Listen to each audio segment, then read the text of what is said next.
Marcus lifted the rifle with two fingers like it was garbage. Somebody left on his counter by mistake. Rust flaked onto the glass surface. The wood stock had a crack running straight down the middle, deep enough to slip a dime into.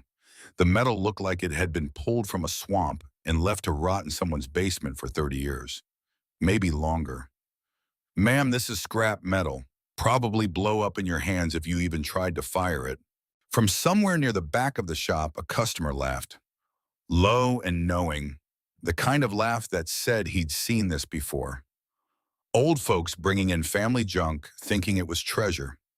The woman standing across from Marcus didn't move, didn't smile, didn't break eye contact. Her face was lined but sharp, cheekbones that could cut glass, eyes that looked at him the way a jeweler looks at a stone, assessing value beneath surface flaws. "You might want to check the serial number first." Marcus almost laughed. He'd been appraising firearms since he was 16 years old. Worked weekends at his grandfather's shop all through high school. Took over the place when the old man died 3 years ago. He knew junk when he saw it. This rifle was junk, but something about the way she said it made him pause. Not the words themselves, the tone.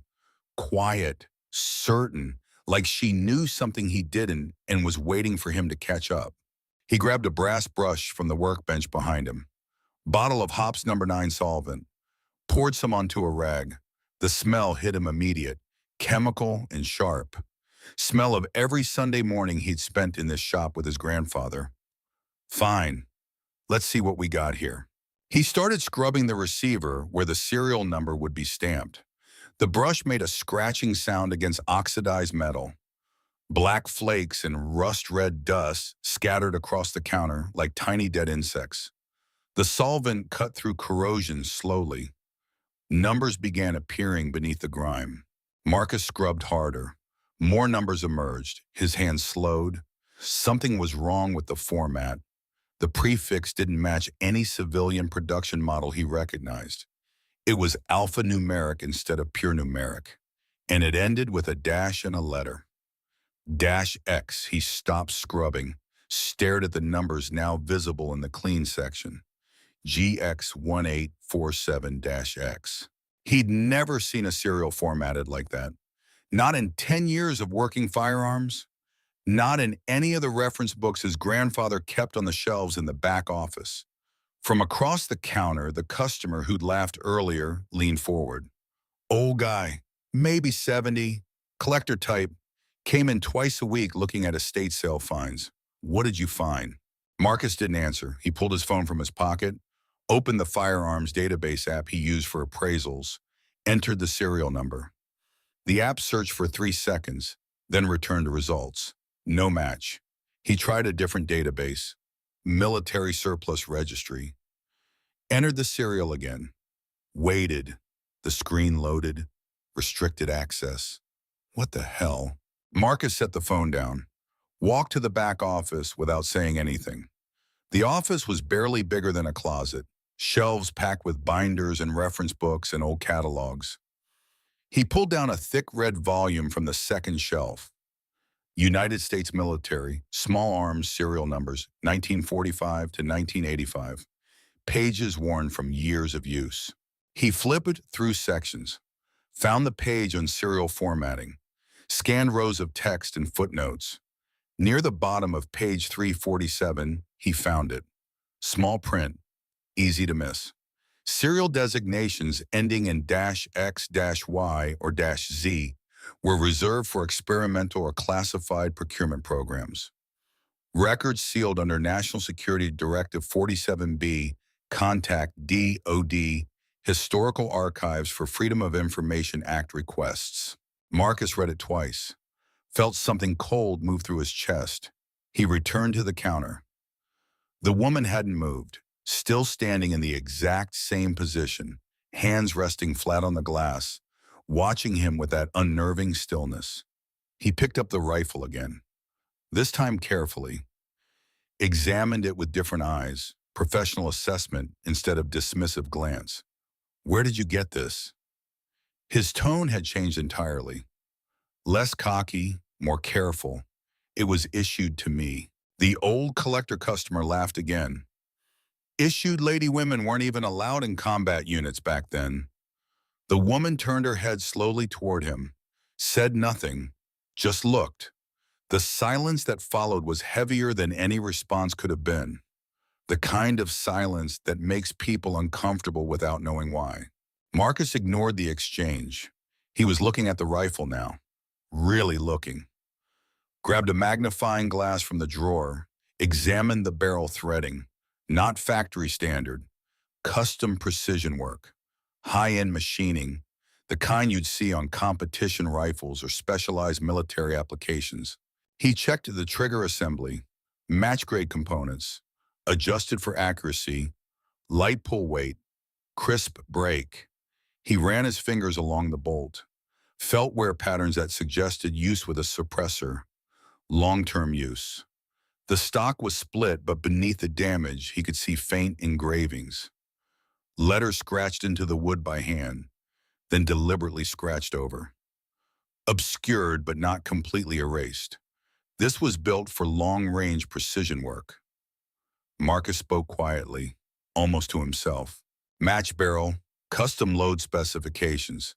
This wasn't infantry issue. This was specialized. He trailed off, looked at the woman. She finished his sentence. Sniper platform, Operation Brushfire, 1973 to 77. Laos and Cambodia. Every person in the shop stopped moving. The old collector's mouth hung open. Two other customers near the shotgun rack turned to stare. Marcus felt his pulse in his temples. Brushfire was covert, counterinsurgency. That program's still classified. Most of it is. The woman's voice stayed flat, emotionless. Most of us are too, dead or erased. As she spoke, Marcus noticed things he'd missed before. The way she stood, weight balanced evenly on both feet, shoulders squared. When a car backfired outside on the highway, her head turned toward the sound with mechanical precision. Tracked the direction, assessed, dismissed, returned to neutral. Reflexes that didn't fade. She used language that felt wrong, coming from an elderly woman in a rural gun shop.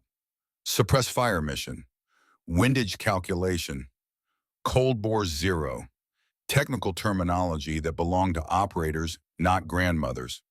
The old collector found his voice. Who are you? You can call me Deja. Not I am, not my name is. You can call me. Deja, what? Marcus asked. Just Deja.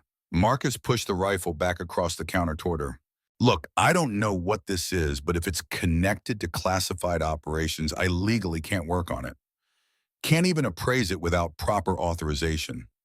I'm not asking you to work on it. I'm asking you what it's worth. Marcus laughed, nervous now. Worth if this is authentic, if it's one of maybe a dozen surviving examples from a ghost program, collectors would pay 6 figures.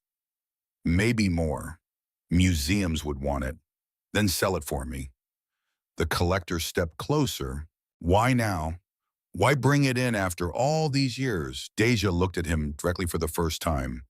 Her eyes were pale gray, almost colorless, like fog. Because all these years, nobody was looking for it. Now someone is. As she said this, her right hand moved unconsciously to her left forearm, touched it through the fabric of her jacket sleeve. Brief contact, then away. The motion lasted less than a second, but Marcus saw it. His phone buzzed on the counter. He glanced at the screen, text message from an unknown number. Who submitted serial inquiry GX1847-X at 11:34 a.m. Reply ASAP. Marcus felt cold water run down his spine. He picked up the phone, read the message again, looked at Deja. She was watching him. No surprise on her face. No concern. He showed her the screen. She read it. Her expression didn't change.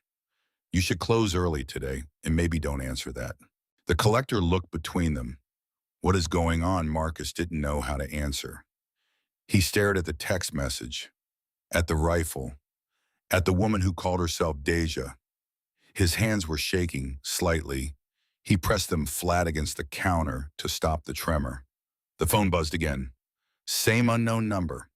This is a national security matter. Provide contact information for individual who presented firearm serial GX1847-X. Compliance is not optional. Marcus set the phone down like it had become hot. Deja remained perfectly still. She hadn't moved since placing the rifle on the counter, hadn't shifted weight, hadn't looked away. The bell above the door chimed. Marcus looked up. The two customers near the shotgun rack were leaving. Their faces showed confusion and discomfort. They left quickly without saying goodbye.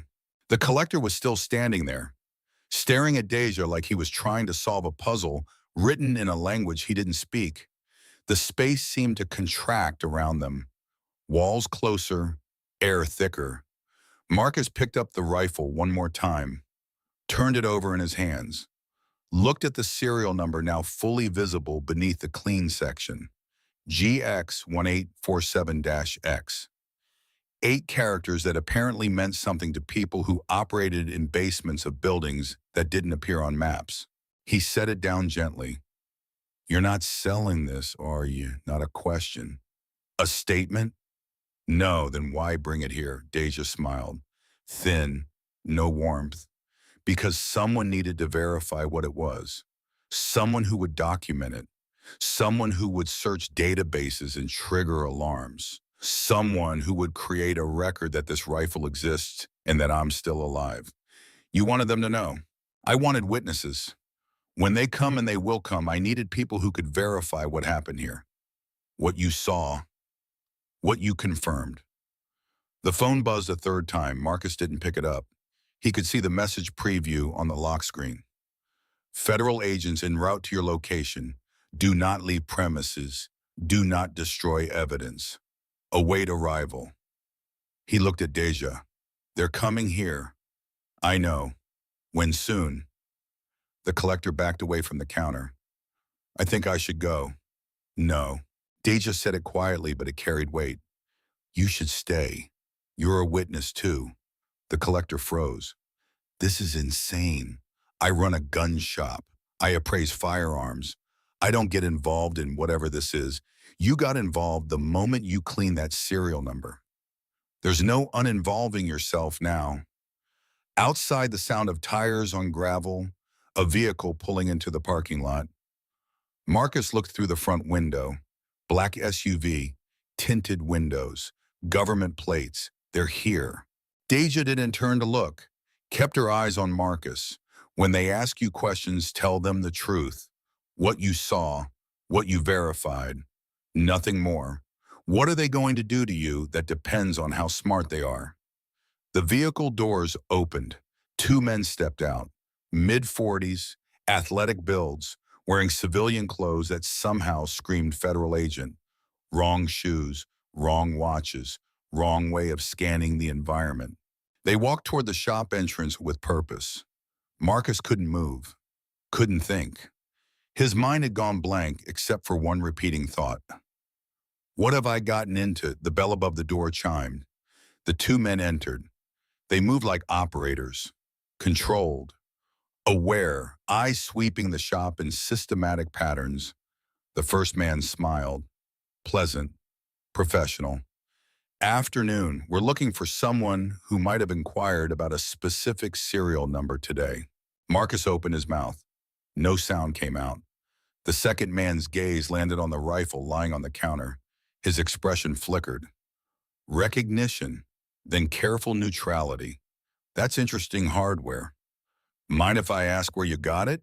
Deja stood from where she'd been leaning against the wall, moved slowly, deliberately, every motion controlled. Both men turned toward her, saw an elderly woman in canvas and denim, dismissed her immediately, looked back at Marcus. Sir, we're going to need you to hand over any documentation related to that firearm and provide contact information for whoever brought it in. You're not taking anything. Deja's voice was quiet but different now. Command underneath. Authority that didn't ask permission. The first man barely glanced at her. Ma'am, this doesn't concern you. Please step outside. GX1847-X, issued October 1973, returned February 1977. That rifle has been in my possession for 49 years. You want documentation? I've got 49 years of it. The second man stopped moving, turned to look at her, really looked this time. His eyes scanned her face, her posture, the way she held herself. Something changed in his expression. What was your designation? He asked it carefully, like he already knew the answer but needed to hear it confirmed. Crosswind 7. The temperature in the room dropped 10 degrees. The second man's hand moved reflexively, started to rise toward his head in what looked like the beginning of a salute. He caught himself halfway, lowered it slowly. Jesus Christ, he whispered it. The first agent pulled out his phone, spoke rapidly into it, stepped toward the back of the shop for privacy, but his voice carried anyway. Yes, sir. Crosswind 7. Alive. Confirmed. The rifle is here. Serial authenticated. Yes, sir. I'm looking at her right now. The collector looked between Deja and the agents. His mouth opened and closed twice before words came out. You're saying she was a sniper for the government? The second agent didn't answer. He was still watching Deja like she might vanish if he looked away. How is this possible? We have documentation of your death. Witnesses. A burial record. Deja rolled up her left sleeve slowly, deliberately. A scar became visible, long and jagged, ran from her wrist almost to her elbow. Old surgical scar, the kind left by shrapnel removal. The tissue was raised and discolored. Decades of healing had faded it but not erased it. Shrapnel, Cambodian border, February 12, 1977. Helicopter extraction under fire. Lost 2 teammates that day. Killed 11 hostiles at 900 meters with iron sights because the scope was shattered. She pointed at the rifle on the counter. That barrel, that rifle, that mission. The second agent's hands were trembling slightly. You're on the memorial wall, Building C. Langley. I've walked past your name 100 times, probably still misspelled. Deja said it flatly. No humor. The first agent returned, ended his call, looked at his partner with an expression that mixed confusion and something close to fear. They want us to bring her in, secure location, immediate debriefing. Deja let her sleeve fall back down. Covered the scar. No, the first agent blinked. Excuse me, I didn't surface after 50 years to get disappeared again. That rifle exists. The serial is documented. Multiple witnesses in this room. If I vanish, questions get asked. So here's what happens instead. You leave, I keep the rifle, and when your superiors figure out they can't erase me twice, they can decide whether they want the story told quietly or loudly. The second agent looked at his partner. Some unspoken communication passed between them. Years of working together compressed into a glance. The second agent turned back to Deja. This time his hand completed the motion it had started earlier. Full military salute, crisp, held. Deja did not return it, just nodded once. The agents moved toward the door. At the threshold, the second agent paused. Looked back. For what it's worth, ma'am, thank you for your service, even if nobody was supposed to know about it. The door closed behind them. Nobody moved. The shop had become a vacuum. Sound felt wrong. Time felt suspended. The collector exhaled, long and shaky. That just happened. That actually just happened. Marcus couldn't speak. His mind was trying to process information that didn't fit into any framework he understood. The woman standing in his shop had been dead for nearly 50 years. Except she wasn't dead. She was here, and federal agents had just saluted her. Deja walked to the workbench, began gathering the rifle parts, wrapped them back in the wool blanket with careful practice movements. I lied earlier. I'm not selling it, just needed someone to verify what it was. Now it's verified. Marcus found his voice. Wait, why now? Why after all this time? Deja stopped rapping, stood still for a moment. When she spoke, her voice carried weight that hadn't been there before. Because they're dying. The men who ran brush fire, the generals who signed the orders, the intelligence officers who planned the missions. They're old now, dying, taking the truth with them. I wanted someone to know that before the last of them goes, there's still one of us left who remembers. The collector stepped closer. Did you really do what you said? Deja picked up the wrapped rifle, held it against her chest like something precious. 9 confirmed kills, 11 probable, all enemy combatants, all in defense of teammates who never made it home. She touched the rifle through the blanket. This was my service. Nobody asked if I belonged there. The enemy sure as hell knew I did. She walked toward the door. The bell chimed as she opened it. Marcus found himself moving. Wait, Deja stopped, didn't turn around. What happens now? That depends on how many people believe you and how loud you are willing to tell the story. She left. The door closed. The bell chimed again. Marcus and the collector stood in silence, staring at the empty doorway. On the workbench, something caught the light. Marcus walked over, found a single brass casing sitting where the rifle had been. She must have left it there while wrapping the weapon. He picked it up, turned it over in his fingers, stamped on the base. 7.62 by 51 millimeter NATO. 1974, concrete evidence, undeniable history, a shell casing fired half a century ago yet somehow still warm to the touch. The collector moved beside him, looked at the casing. You believe her? Marcus set the casing down gently. Yeah, I do. What are you going to do? I don't know. His phone buzzed. Another text from the unknown number. Do not discuss this incident with anyone. National security protocols in effect. Violation will result in federal prosecution. Marcus showed it to the collector. The man read it, laughed, nervous and high-pitched. They're threatening you now. Apparently, you're going to listen.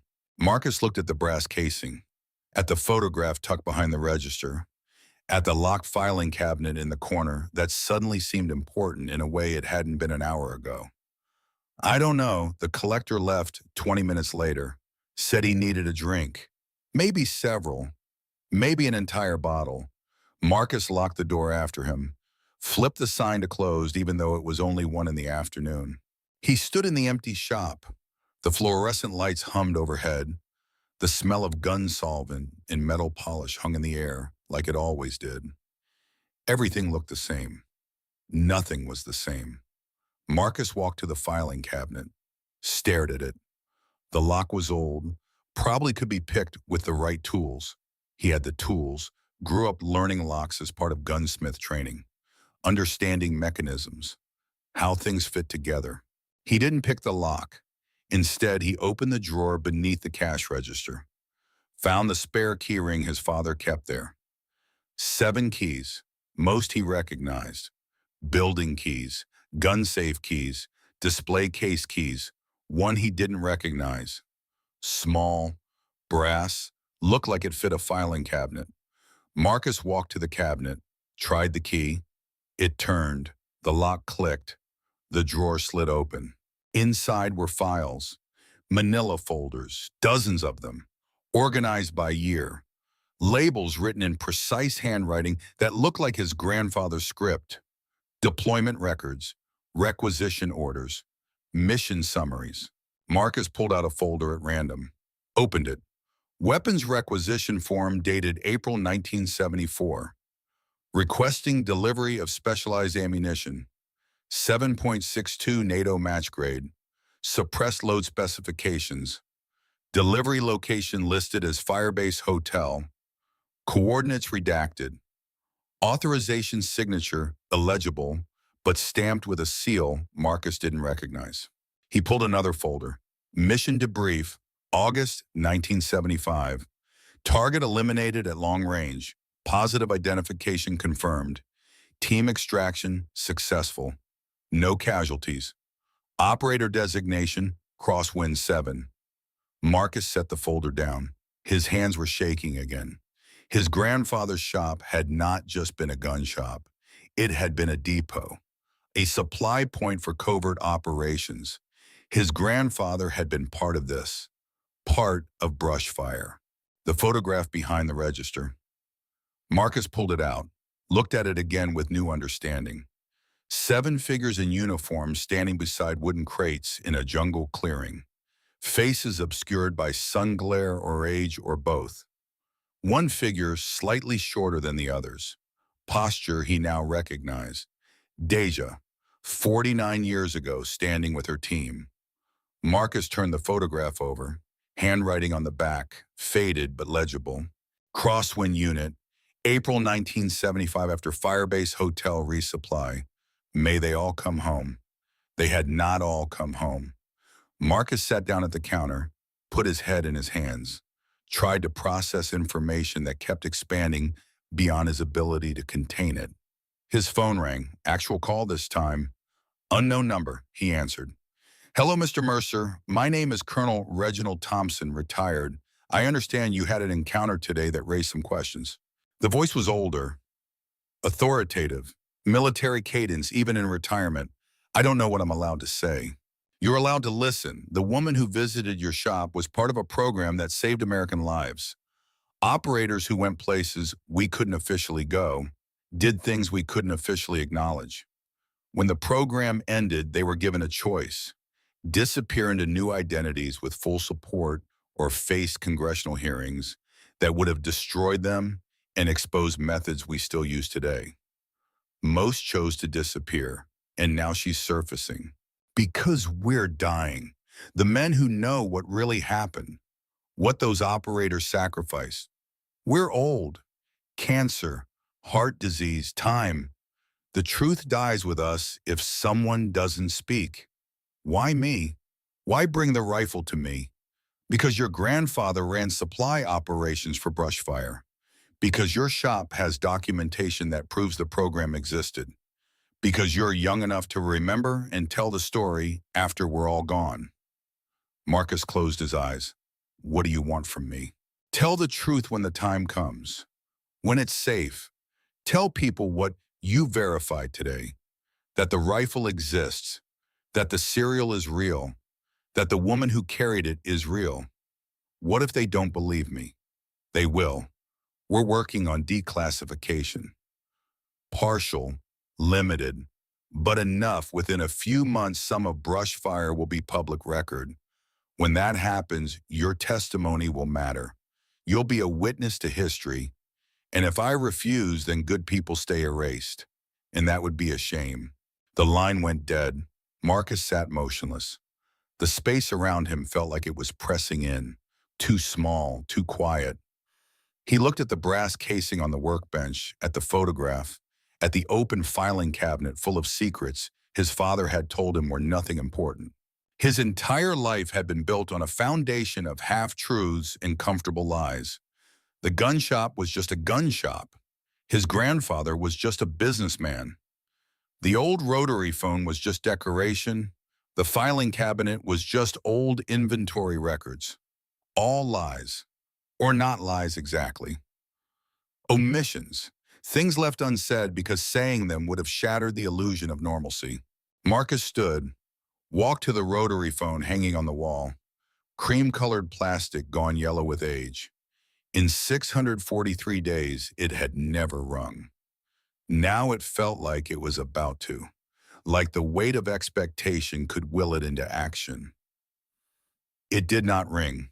He walked back to the counter, picked up the brass casing, held it up to the light. The metal caught the fluorescent glow. The stamped numbers were crisp despite being 50 years old. Quality manufacturing, military precision. Someone had fired this round. Someone had loaded it into a rifle. Someone had aimed and calculated when and distance and breathing and squeezed the trigger. Someone had watched through a scope as the bullet traveled 900 meters and ended a life. That someone was an elderly woman who moved slowly and spoke quietly and had been officially dead for 49 years. Marcus set the casing down, picked up his phone, opened the notes application, started typing. November 14th, woman identifying herself as Deja brought rifle to shop.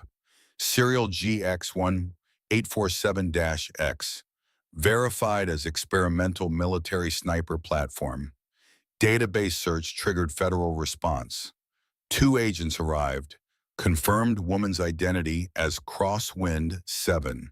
Operator and classified program, Operation Brushfire. Woman displayed knowledge of military operations. Specific technical terminology.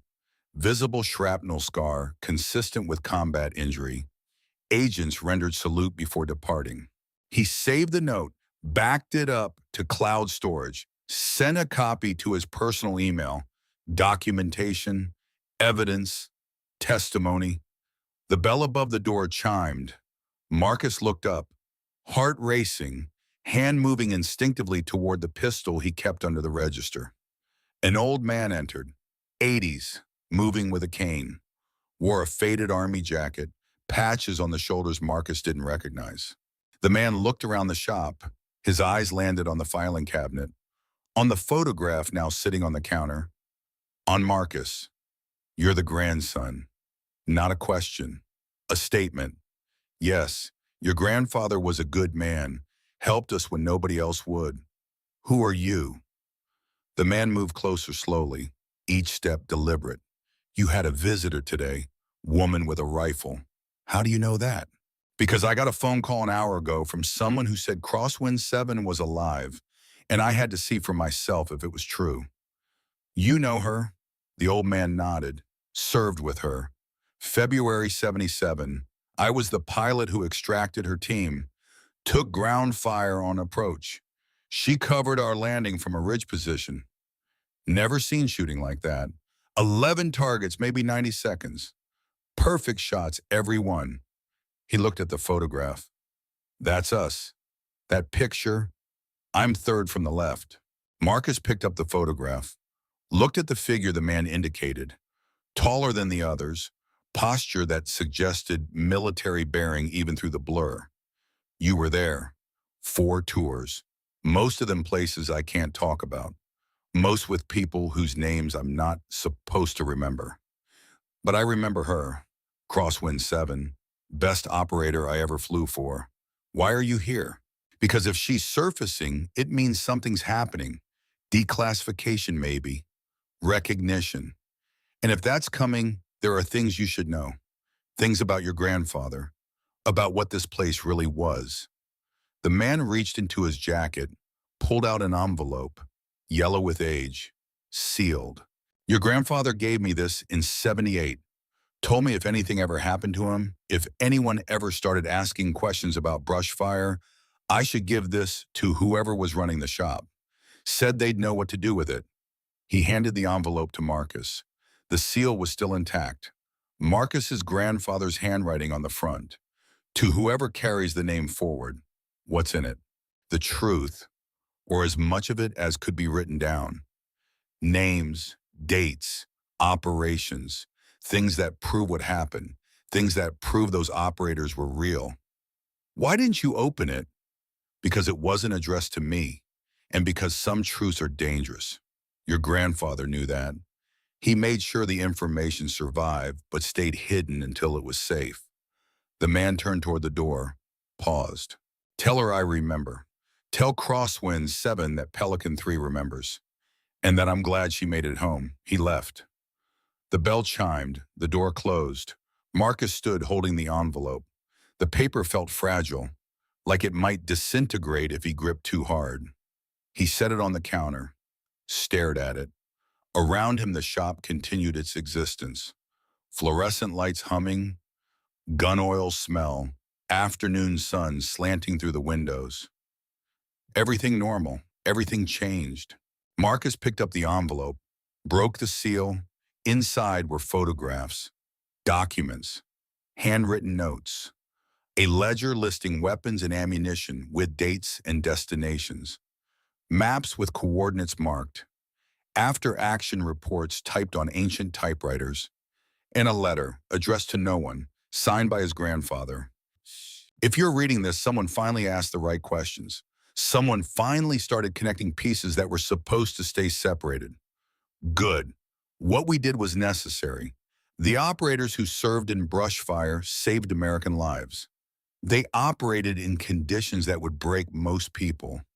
They succeeded in missions that had no backup plans. And when the program ended, they were abandoned, given new names, new lives, told to forget. But some things shouldn't be forgotten. Some sacrifices deserve recognition, even if that recognition comes 50 years late. This shop was part of the supply chain. I provided weapons, ammunition, specialized equipment. I knew some of the operators, knew what they were doing even if I couldn't say it out loud. They were heroes, every one of them. If the time has come to tell their story, tell it right, tell it complete. Don't let politics or bureaucracy erase what they did. The envelope also contained a key, small, brass, different from the filing cabinet key. Attached to it was a note, safe deposit box, First National Bank, Knoxville, box 347, more documentation inside. Use when the time is right. Marcus set everything down, looked at the collection of evidence spread across the counter. Photographs of young soldiers in jungle fatigues, documents stamped classified and secret and eyes only. Names he didn't recognize but which carried weight anyway. His phone buzzed. Text message, Deja, the pilot came to see you. Good, you're starting to understand. When they announce declassification, you'll be ready. Thank you for believing. Marcus typed a response. Why me? Why involve me in this? The reply came quickly. Because your grandfather trusted you with his legacy, even if you didn't know it yet. Because you verified the truth when it would have been easier to dismiss it. Because witnesses matter. And because I'm tired of being dead. Marcus sat down, exhaustion hitting him like physical weight. The day had started normally. Coffee at 6, security check, cleaning display cases. Now he was holding evidence of classified operations and communicating with a woman who had been erased from history. The rotary phone rang. Harsh mechanical sound. Wrong for the modern world. Marcus jumped, stared at it. The sound continued. He stood, walked to it, picked up the receiver. Hello, static. Then a voice, male, older, formal. This line has been inactive for 38 years. If it's ringing now, it means someone activated the emergency protocol. Is this the grandson? Yes.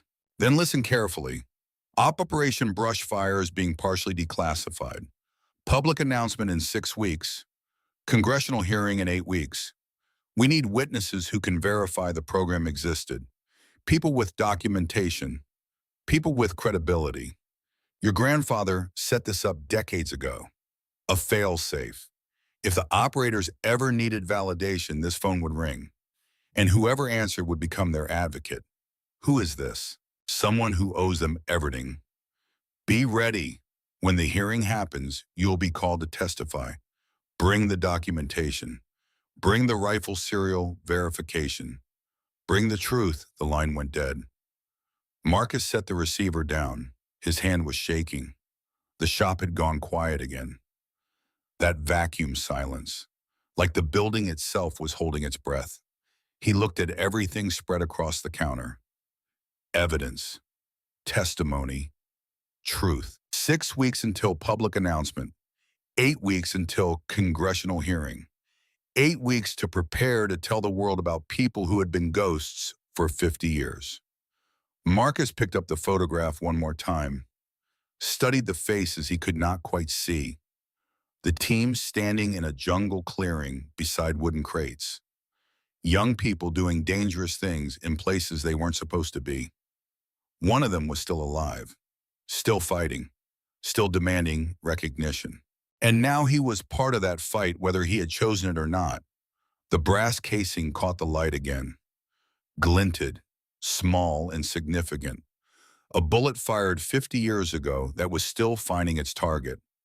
Marcus closed the filing cabinet, gathered the documents from the envelope, locked them in the safe beneath the register. Tomorrow he would go to the bank, retrieve whatever was in box 347, start organizing evidence, start preparing testimony. Tonight, he would sit in the quiet shop and try to understand how his entire understanding of his family history had been rewritten in 6 hours. The photograph went back on the wall, properly framed now, labeled, honored. The brass casing went into a small display case, mounted on velvet, caption card beneath it, 7.62 NATO, 1974, Operation Brushfire, fired in defense of American lives, carried home by Crosswind 7. 6 weeks passed like water through fingers. Marcus spent most of that time in the back office of Mercer and Sons Firearms, organizing documentation that had been hidden for decades. The safe deposit box at First National Bank had contained exactly what his grandfather's note promised: mission reports with coordinates and casualty counts in target descriptions, deployment records showing rotation schedules and equipment requests, photographs of operators whose faces were finally clear instead of blurred by sun glare.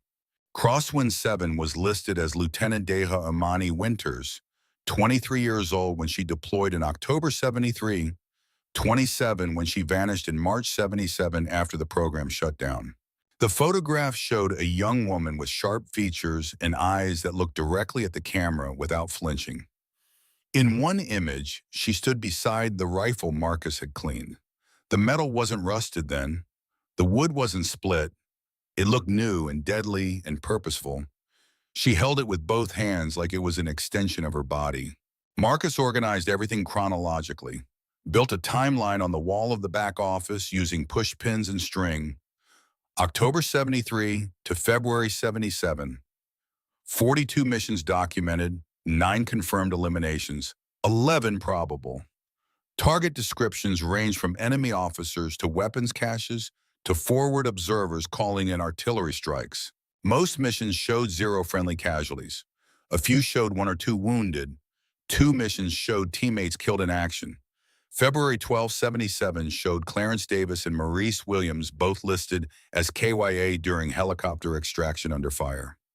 Marcus read those reports 3 times, tried to imagine what it felt like to lose 2 people in one day, to keep fighting while bleeding, to make 11 perfect shots with iron sights while knowing your friends were already dead.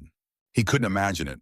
The closest he'd come to violence was breaking up a fist fight outside a bar when he was 21. That had terrified him. What Deja had done was beyond his comprehension. The declassification announcement came on a Tuesday morning in January. Department of Defense press release. Brief and clinical. Operation Brushfire acknowledged as a limited counterinsurgency program conducted between 1973 and 77 in Southeast Asia. Personnel records partially unsealed. Congressional hearings scheduled for February 15th to review the program and consider formal recognition of operators. Marcus's phone rang within an hour. Colonel Reginald Thompson, the voice from 6 weeks ago. You've seen the announcement? Yes, sir. Hearing will require testimony from witnesses who can verify the program's existence independent of government records. You'll be called. Prepare a statement. Bring physical evidence. This is important. I'll be there. Good man, your grandfather would be proud. The call ended. Marcus sat in the quiet shop staring at the wall timeline.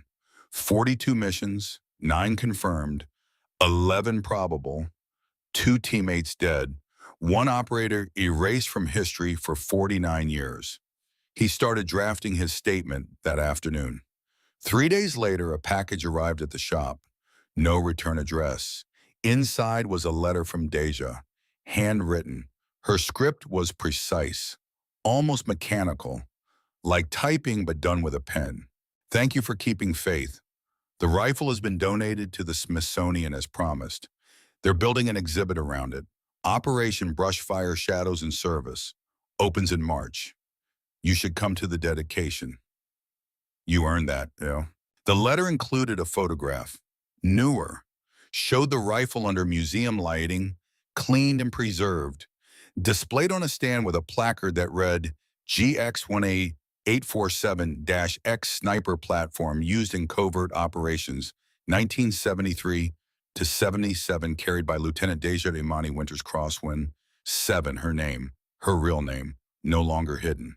Marcus placed the photograph on the wall beside the old picture of the Crosswind unit. Two images separated by 50 years. Same woman, different contexts. One hidden in shadow, one brought into light. Walking into the shop carried new weight. Customers still came in looking for ammunition or asking about used rifles, but Marcus no longer dismissed things based on appearance alone. He asked questions. He listened. He examined everything carefully before making judgments. The old collector came by twice a week, never mentioned what happened that day in November, but he looked at the photographs on the wall, at the brass casing in its display case, at Marcus with something resembling respect.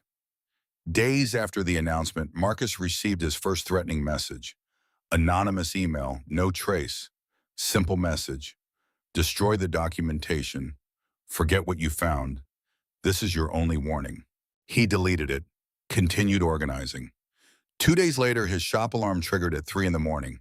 Security footage showed a figure in dark clothing attempting to pry open the back door. Failed. Left quickly when motion sensors activated exterior lights. Marcus called the police, filed a report, changed the locks, reinforced the security system. But he understood now. Someone didn't want the truth surfacing. Someone with resources. Someone who'd stayed silent for 50 years and intended to keep it that way. He called Deja, told her about the break-in attempt. Her response was calm, expected. They're scared. The ones who ordered the erasures, the ones who signed false death certificates. They have more to lose than we do. Should I be worried? Lock your doors. Keep the documentation backed up in multiple locations. Don't travel alone, but don't stop. The closer we get to the hearing, the more desperate they'll become. That means we're winning. Within a week, Marcus received a certified letter. No law firm letterhead, no identifying information, just a legal threat, interference with national security, unauthorized disclosure of classified information, potential prosecution under espionage statutes. He showed it to a lawyer friend. The man read it, frowned. This isn't from D.O.'d legal. Format's wrong. Language is too aggressive. Someone's trying to scare you. Is it working? Should it be? Marcus thought about his grandfather, about 40 years of silence, about operators erased from history, about truth that deserved telling. No, good. Keep the letter. Might be evidence of obstruction. The threatening messages continued, but Marcus stopped responding, focused on preparation. Statement drafted, evidence organized, timeline memorized. He knew every mission date, every target description, every casualty report. He also discovered something his grandfather had hidden deeper than the rest. A folder marked personal. Inside were notes in Otis Mercer's handwriting. Not mission reports, personal observations. Deja reminds me of my daughter. Same determination, same refusal to accept limitations, same willingness to sacrifice everything for what she believes is right. Clarence carries too much weight. Saw it in his eyes after the village chief mission. Tried to talk to him. He shut down. I worry he's looking for a way out. Just hope he doesn't take anyone with him. Maurice is the heart of the team. Keeps everyone grounded. Makes them laugh when things get dark. If we lose him, we lose more than a medic. We lose hope. Marcus read these observations 3 times. His grandfather hadn't just supplied the program. He'd known these people, cared about them, watched them struggle, tried to help. And when they died, he'd carried that too. Another weight, another secret, another truth that couldn't be spoken. February 14th arrived. Eve of the hearing. Marcus drove to Washington, hotel near Capitol Hill. Couldn't sleep. Kept reviewing his statement. Kept thinking about the weight of speaking truth that had been buried for half a century. He met Deja for breakfast. Small diner 2 blocks from the hearing location. She sat in a corner booth. Coffee already ordered. Looking out the window at early morning pedestrians. You ready? Marcus sat across from her, as I'll ever be. It's not complicated. Tell what you verified, show what you found, let the evidence speak. What if they don't believe the evidence? Then they're not listening, but most of them will be. Most of them want the truth. They're just scared of what it costs. She sipped her coffee, set the cup down precisely, centered on the saucer. I need to tell you something. About tomorrow, about what you might hear. Okay. The missions weren't all defensive. Some were targeted eliminations, political targets, people we were told threatened American interests. Not all the intelligence was accurate. Not all the targets deserved what happened. Mission 23. She looked up, surprised. You know about that? I found your personal notes in the documentation. You refused the shot. Clarence took it instead. Deja's hands tightened around the coffee cup. The village chief. We were told he was coordinating with enemy forces, passing intelligence, setting up ambushes. We observed him for 6 hours. His behavior didn't match the profile. He moved like a civilian, talked like a civilian, greeted children like a grandfather. I requested additional observation time. Denied. Requested target confirmation. Denied. Execute immediately. I refused. Clarence didn't. She paused, looked out the window again. 3 days later, we got new intelligence. The chief had been trying to negotiate safe passage for refugees. The meetings we observed were with humanitarian workers. We killed an innocent man based on faulty intelligence and pressure to show results. Clarence never recovered. Neither did I. But he took it harder, made himself a target 5 months later. I think he wanted to die, wanted to stop carrying the weight. Why tell me this now? Because tomorrow someone will ask if we made mistakes, if we have regrets, if we deserve recognition or prosecution. I need you to understand the answer is complicated. We serve with honor in dishonorable circumstances. We made impossible choices with incomplete information. We carry guilt that won't wash away. But we also saved lives, stopped attacks, protected people who never knew we existed. Both things are true. Both deserve acknowledgement. I understand. Do you? Because once you testify, you're tied to this, to us, to everything we did, right and wrong. You'll carry it too. I already am. Deja nodded, finished her coffee, left money on the table, stood. Then let's go tell the truth. The hearing room was smaller than Marcus expected. Wood-paneled walls, rows of seats for observers, a long table at the front where 5 congresspeople sat, camera crews positioned along the sides, maybe 40 people in attendance. Marcus arrived early, sat in the back, watched people file in, recognized some faces from the photographs. Old men now, 80s, some in wheelchairs, some walking with canes, all wearing pieces of their service, a jacket with unit patches, a cap with faded insignia, visible pride mixed with decades of enforced silence. At 9:15, Deja entered. She wore a simple dark suit, hair pulled back, walked with the same deliberate precision Marcus remembered. But something was different. Her shoulders were straighter, her head higher, like a weight had been lifted.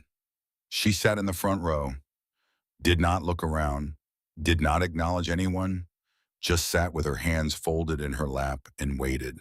The hearing began at 9:30. The committee chair spoke first, a woman in her 60s, Congresswoman Patricia Hayes.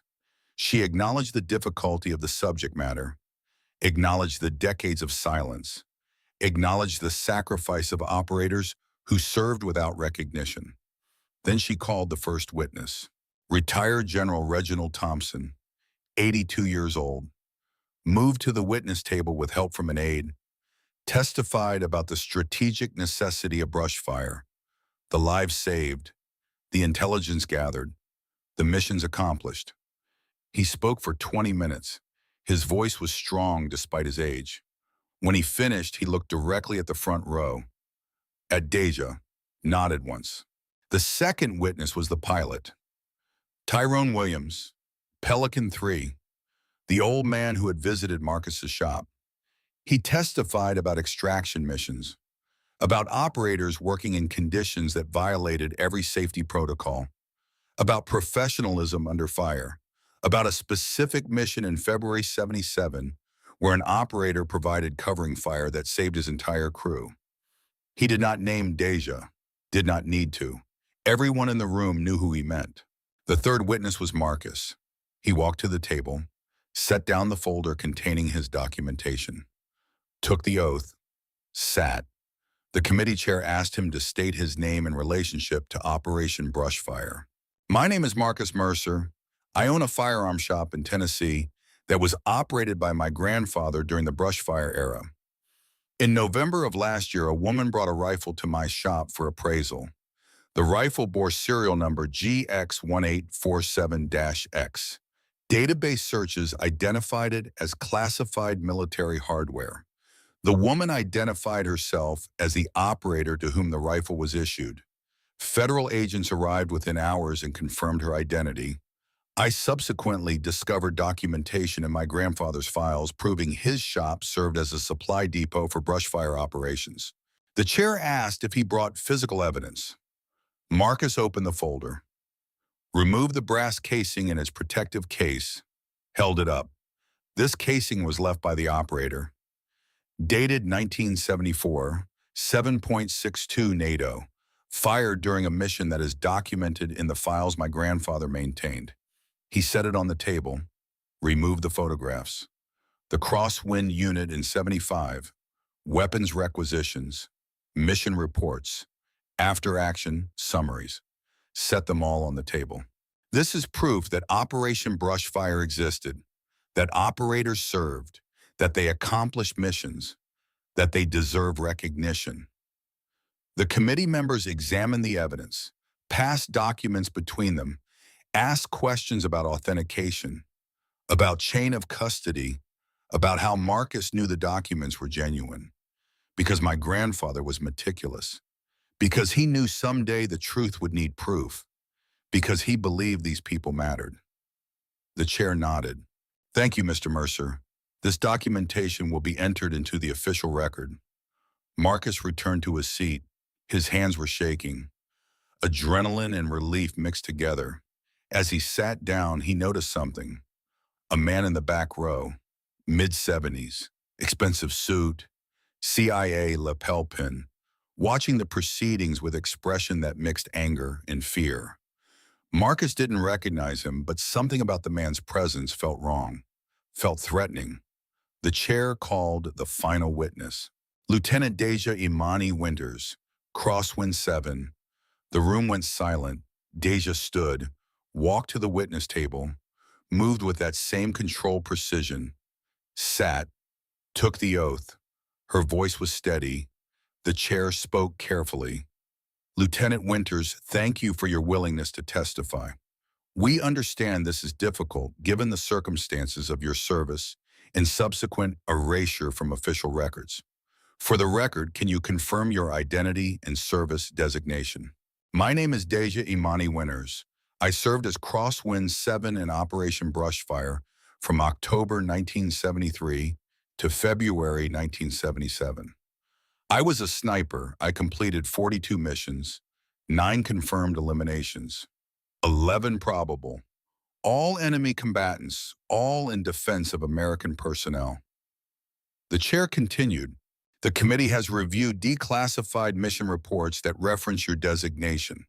However, official personnel records list you as killed in a training accident in '76.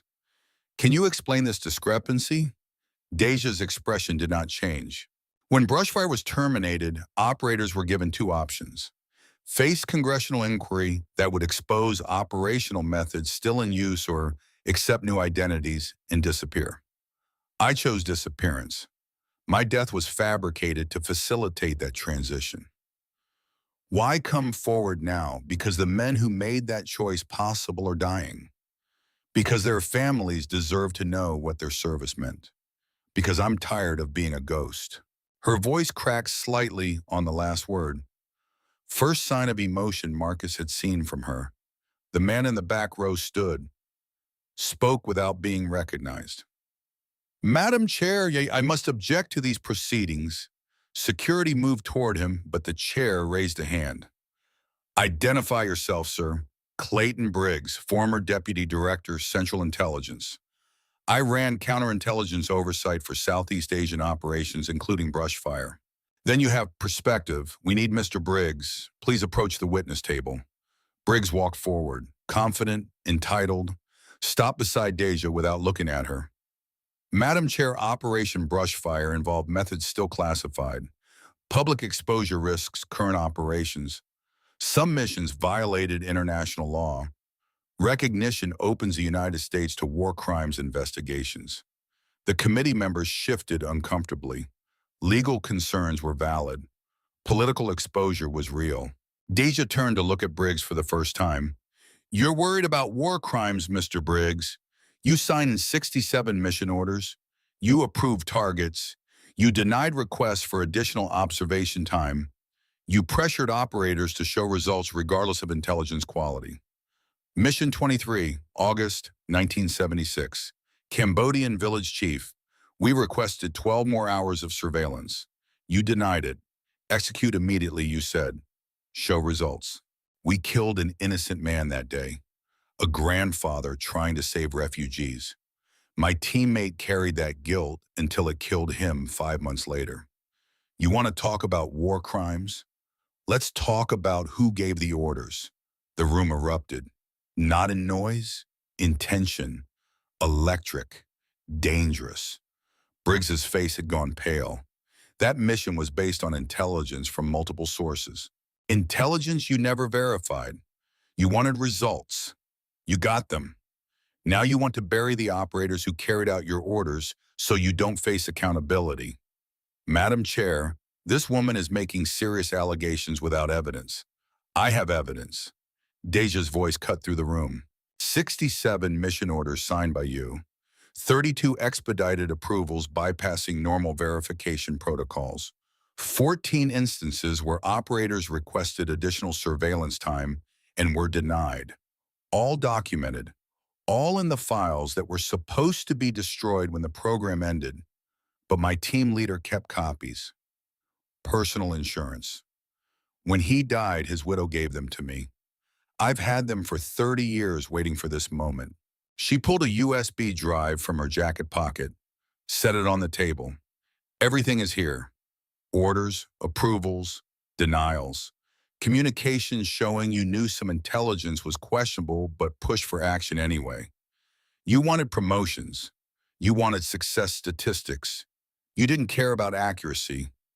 Briggs looked at the USB drive like it was a weapon. Those documents are classified. Not anymore. As of this morning, ODD classified all brushfire operational correspondence pursuant to the hearing. It's all public record now, all admissible. The chair took the USB drive.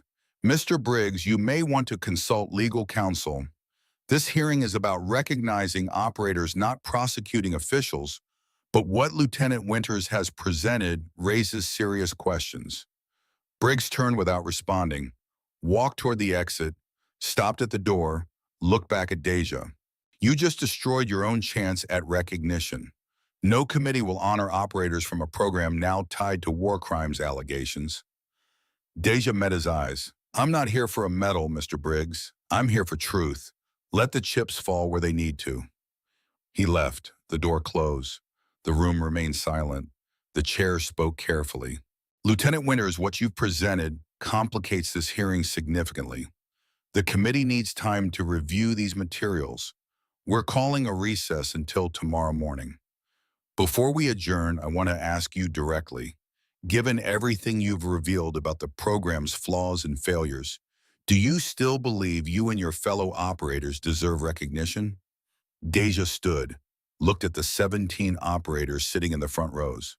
We were 23 years old, 25, 27. We were given orders by people we trusted. We executed those orders to the best of our ability under impossible circumstances. We made mistakes. We carried guilt, but we also saved lives, stopped attacks, protected people who never knew we existed. Do we deserve recognition? I don't know. But we deserve acknowledgement. We deserve to exist. We deserve to have our service recorded, even if that service was complicated. The operators who died deserve more. Clarence Davis deserves his family to know he wasn't weak or cowardly. He was carrying impossible weight. Maurice Williams deserves his brother to know he died trying to save teammates, not in some training accident. Recognition is yours to give or withhold, but existence isn't. We existed. We served. We bled. We died. That's not up for debate. She sat down. One of the old men in the front row stood, raised his hand in salute, held it. Another stood, another salute. Within 30 seconds, every veteran in the room was standing, hands raised, honoring not perfection, but service. Not heroes, but humans who tried their best in circumstances designed to break them. The committee chair stood, the other members followed, not saluting but standing, showing respect. The moment held. 10 seconds, 20, 30. Then Deja stood, nodded once to the room, turned and walked out. The hearing adjourned. Marcus sat frozen, watching the veterans lower their hands, watching them sit, watching them wipe their eyes with the backs of their hands. Outside the hearing room, Marcus found Deja standing alone in the hallway. She was looking out a window at the city below, hands clasped behind her back. Military posture even now. That took courage. She did not turn. It was necessary. What happens now? I don't know. Maybe nothing. Maybe the committee decides we're too complicated to honor. Maybe Briggs faces investigation. Maybe it all gets buried again. Do you regret it? Exposing him? No. He should have been exposed 40 years ago. Better late than never. What about recognition? She finally looked at him, smiled, small, genuine. I got what I came for. 17 operators standing together, acknowledged, real. That's worth more than any medal. Marcus extended his hand. Thank you for trusting me. Deja shook it. Her grip was firm. Thank you for believing when it would have been easier not to. The next morning, the committee reconvened, announced they'd reviewed the materials overnight, consulted with DOD Legal, made a decision. The chair read the statement. This committee recognizes the extraordinary service of Operation Brushfire operators under extraordinary circumstances. We acknowledge mistakes were made at command level. We acknowledge operators followed orders they had reason to trust. We acknowledge some missions resulted in unintended casualties. None of this negates the courage required to serve, the sacrifice made, the lives saved through successful operations. Therefore, this committee recommends the Intelligence Star for Valor in clandestine operations be awarded to all brushfire operators living and deceased. We further recommend a memorial be established at Arlington recognizing those who gave their lives. We recommend full declassification of operational records within 5 years. Finally, we recommend investigation into command decisions that led to civilian casualties. Operators should not bear sole responsibility for failures of intelligence and oversight. The room erupted in applause.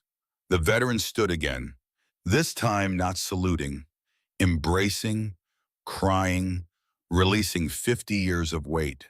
Deja remained seated, hands folded, eyes closed, breathing slowly. Marcus watched from his seat, felt tears on his own face, understood finally what his grandfather had known. Some truths take 50 years to surface. Some weights take generations to lift. Some silences need breaking, no matter the cost. 3 days later, Marcus received a package from Deja. Inside was a book manuscript, her memoir, handwritten note attached. Publisher wants this by December. Need your forward by November. Here's what I've written so far. Tell me if I'm being too honest or not honest enough. Marcus read it cover to cover. 400 pages, 42 missions described in detail, the good shots and the bad ones, the confirmed kills and the probable ones, the civilian casualty that haunted her and the teammates whose deaths she carried. It was brutal, honest, complicated, perfect. He wrote the foreword in one sitting. My grandfather owned a gun shop in rural Tennessee. I thought that was all he was. A businessman, a veteran, a careful man who kept good records and never talked about the past. Turns out there were depths I never suspected. Depths I couldn't have understood even if he tried to explain. Because some truths are too heavy to share until the moment comes when sharing becomes necessary. That moment came in November when an elderly woman walked into my shop carrying a rust-covered rifle. She asked me to verify what it was. I almost dismissed her, almost laughed, almost sent her away with nothing but condescension. But something made me look, made me clean the serial number, made me search the databases, made me choose curiosity over assumption. What I found changed everything. Not just my understanding of my grandfather, not just my understanding of history, my understanding of what service means, what sacrifice costs, what truth demands. This book tells that truth. Lieutenant Deja Imani Winters tells it in her own words. Complicated, heavy, real. Not a simple story of heroes and villains, but a complex story of human beings making impossible choices in impossible circumstances. Some of those choices were right, some were wrong. All of them mattered. All of them deserve remembering. All of them deserve recognition, even though that recognition comes 50 years late. Read this book. Understand that war is messy, that service is complicated, that people who carry weapons also carry weight, that truth doesn't fit into neat categories. And understand that my grandfather knew all this, preserved evidence when it would have been safer to destroy it, built fail-safes when it would have been easier to forget, trusted that someday someone would ask the right questions and need the right answers. He was right. Someone did ask. Lieutenant Winters asked. And together we made sure the answer was truth instead of silence. The book, published in July, hit bestseller lists immediately, sparked national conversation about covert operations and classified programs and the cost of secrecy. Deja appeared on news programs, gave interviews, spoke at military academies, and always she mentioned Marcus, the grandson who verified the rifle, who preserved the evidence, who testified at the hearing, who helped truth surface after 50 years of burial. Marcus returned to Tennessee after the hearing. The shop felt transformed, not physically, the same walls and counters and displays, but the purpose had shifted, less about commerce, more about preservation. He moved the filing cabinet to a prominent position behind the counter, unlocked it permanently, labeled it Historical Archive Operation Brushfire. Customers could examine the documents, ask questions, learn. The rotary phone stayed on the wall. A small placard beneath it explained its significance. Emergency contact line for Operation Brushfire, inactive from 1977 to 2024, rang once to notify next generation of declassification. The photographs expanded. Images from the hearing, from Arlington Memorial Service, from Deja's book tour, from operator reunions. 3 months after the hearing, a young woman entered. Early 20s, nervous, carried a worn duffel bag. My grandmother passed away last month. She told me if I ever needed money, I should bring this to someone who'd understand what it meant. She wrote down this address. She pulled out an M1911 pistol, tarnished, grip worn smooth, serial number barely visible. Marcus didn't dismiss it. He reached for the brass brush and solvent. Let me take a look. As he cleaned the serial number, the woman watched. Your grandfather did this too. Yes. And it taught me that value isn't always obvious. Sometimes it's hidden under rust and time and silence. Sometimes you have to look carefully to find what matters. The serial emerged. Standard military issue. 1943, World War II service based on wear patterns. This belonged to someone who served, someone who carried it through something difficult. That makes it valuable regardless of what collectors might pay. The woman relaxed. How much is it worth? To a collector, maybe $800. To you, much more. This is your family's history. Your grandmother wanted you to have it. I'd recommend keeping it. Let it remind you where you came from. She smiled through tears. Thank you. After she left, Marcus stood at the counter looking at the space around him. Photographs on walls, archive cabinet documenting truth, brass casing displayed, evidence preserved. The shop had become what his grandfather intended, a place where hidden stories surfaced, where dismissed things found value, where truth mattered more than convenience. At 5:47, he began closing. Same routine but different purpose. Less arrogance, more responsibility. He moved through the space understanding he was custodian of something larger than himself.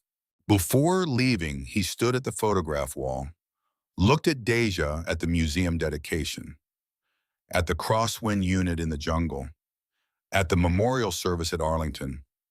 17 operators, 17 lives erased, then restored. 17 people who served in silence and were finally honored in light. Marcus picked up the brass casing, turned it over, 7.62 NATO, 1974. Fired 50 years ago, still carrying weight, still telling truth. He set it back carefully, turned off the lights, locked the door. Outside, Tennessee evenings settled into darkness, stars emerging, highway quiet, the world continuing around the small shop that had become memorial. Marcus sat in his truck before starting the engine, looked back at the building, at dark windows, at the sign reading Mercer and Sons Firearms. 3 generations, 3 purposes, supply depot, gun shop, memorial. His phone buzzed. Message from Deja. Museum exhibit getting 25,000 visitors monthly. Letters arriving daily from families thanking us for bringing their loved ones back from erasure. Your grandfather's workbench is centerpiece of new interactive display. People touch it, connect with history. Thank you for everything. Marcus typed back, honor was mine. Thank you for trusting me with truth. He drove home thinking about rust-covered rifles and hidden archives and the courage required to surface after decades underwater. Thinking about his grandfather's careful planning, about operators who served without recognition, about truth that refused to stay buried. The next morning at 5:47, Marcus unlocked the shop. Same routine, same timing. But when he looked at the space, he saw purpose fulfilled, mission accomplished, legacy honored. A customer arrived at 9, brought an old rifle for appraisal. It looked rough, worn, possibly worthless. Marcus didn't laugh, didn't dismiss. He picked it up carefully, examined it thoroughly, asked questions, listened to the story, because he'd learned. Value hides in unexpected places. History lives in objects people overlook. Truth deserves careful examination before judgment. The rifle turned out to be Korean War issue, carried by the customer's uncle through Chosin Reservoir. 30 below zero, surrounded, outnumbered, somehow survived. Not worth much monetarily, priceless historically. Marcus helped the customer understand both values. Recommended preservation, offered to connect them with veteran organizations, made sure another story didn't get lost. This became his work, his calling, verifying history, preserving truth, honoring service even when that service was complicated. The brass casing stayed in its case. Reminder of where this started. Reminder that some bullets travel 50 years before hitting target. Some truths wait lifetimes before finding moment. Deja visited twice more that year. Once for book signing that drew 400 people. Once privately to see the space and remember. During the private visit, she stood at the counter where she'd first placed the rifle. Feels like a lifetime ago. Feels like yesterday. Both probably true. She smiled. You know what I remember most? Your face when you cleaned that serial number. The exact moment assumptions shifted to recognition. The exact moment you chose to believe instead of dismiss. That changed everything. For both of us. Standing here making you verify that rifle, that was point of no return. After that, there was no going back. Had to see it through. Any regrets about surfacing, about the cost, sometimes. I think about Clarence and Maurice, about whether they'd want this exposure, about whether I'm honoring them or using them. You're honoring them, giving them back their names, their service, their humanity. That's not using, that's remembering. Deja nodded, looked around the transformed space. Your grandfather built something lasting here, not just business, foundation, integrity, commitment to truth. You inherited all of it, still learning what it means, aren't we all? They stood together in comfortable silence, two people connected by rust-covered rifle and serial number that shouldn't exist, connected by choice to verify instead of dismiss, connected by commitment to truth over convenience. The bell chimed. Another customer entered. Young man, early 20s, carried something wrapped in cloth. Marcus recognized the signs. Family history, seeking verification, hoping old possession mattered. He smiled. Professional, welcoming, ready. How can I help you? The cycle continued. Different people, different stories, different objects carrying different weights. Same fundamental truth. Value isn't always obvious. Sometimes it's hidden. Sometimes you have to look carefully to find what matters. 3 years after the Smithsonian exhibition opened, Marcus received a call from the museum director. They wanted to expand the brush fire display, add interactive component, let visitors engage with mission simulations. They also wanted permanent installation. His grandfather's workbench from the shop, the actual surface where weapons were prepared, where ammunition was counted, where supplies were organized before deployment. Marcus agreed immediately, arranged transport, watched as worn wood surface was carefully crated and shipped, stood in empty space where it had been, and felt both loss and rightness. The bench belonged in the museum, belonged in context, belonged where it could teach. He replaced it with something simpler, modern, functional, but mounted placard on wall explaining what had been there, explaining connection, explaining history. The shop continued evolving, became destination. People made pilgrimages, veterans paying respects, historians researching covert operations, students writing papers on classified programs. Marcus handled each visitor carefully, answered questions, shared documents, preserved stories, became curator of truth his grandfather had trusted him to protect. On the fourth anniversary of that November day, Marcus closed early, drove to cemetery where his grandfather was buried, stood at grave, looked at simple headstone. Otis Mercer, devoted husband and father, served with honor. Marcus had added line after learning truth, requested permission from cemetery board, paid for engraving himself, supply coordinator Operation Brushfire, preserved truth when others demanded silence. He stood until sunset, thinking about inheritance, about responsibility, about weight carried alone, about trust placed in future generations. Finally, he spoke aloud. I understand now. Why you kept the files, why you built the failsafe, why you trusted I'd do the right thing, even though you couldn't tell me what that was. You were right, I did, and I'll keep doing it for as long as it matters, for as long as truth needs protecting, for as long as witnesses are needed. Thank you for the burden. Thank you for the honor. Thank you for believing I could carry what you carried. He placed hand on headstone, felt cold marble, felt connection across death and time, felt purpose. Then he walked back to his truck, drove home through gathering darkness, made notes for tomorrow, answered emails from researchers, prepared for another day of being custodian of truth. The brass casing still sat in its display case, 7.62 NATO, 1974. Physical proof that some bullets traveled decades before hitting target. Some truths wait lifetimes before finding moment. Marcus looked at it daily. Reminder of where this started. Reminder it wasn't finished. Would never be finished. Because truth isn't destination, it's practice. Discipline, commitment renewed daily. He'd inherited gun shop, built memorial, became part of something larger than himself. Part of story that began before him and would continue after him. Part of truth that demanded preservation. Part of witness that refused silence. Some people spend lives searching for purpose.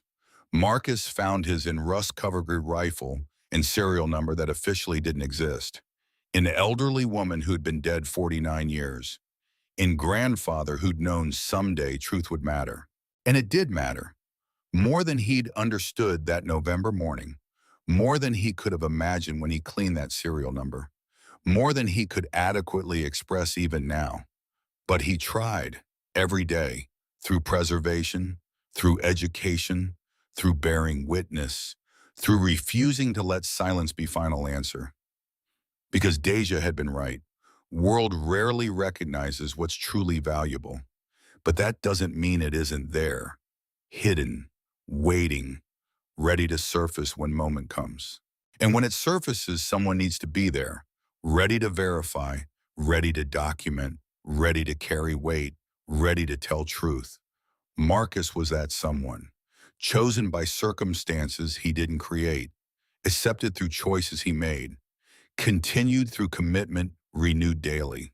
Shop lights went dark except one over photograph wall. Let images stay visible in darkness. Crosswind 7 at 23, crosswind 7 at 78, young and old, hidden and revealed, ghost and human, all same person, all equally real. Tomorrow museum would open. Thousands would see rifle, read story, learn names, understand Operation Brushfire existed, that Deja Amani Winters existed, that Clarence Davis and Maurice Williams existed, that 17 operators served in silence and deserved a recognition. Tonight, Marcus stood alone in the grandfather's shop, surrounded by evidence of that truth. Understanding some stories take 50 years to tell, not because they're complicated, but because they're heavy. Not because facts are unclear, but because weight is unbearable. And sometimes greatest service is simply holding weight until moment comes when it can finally be set down. Work would continue, truth would endure, witnesses would remember. That was enough.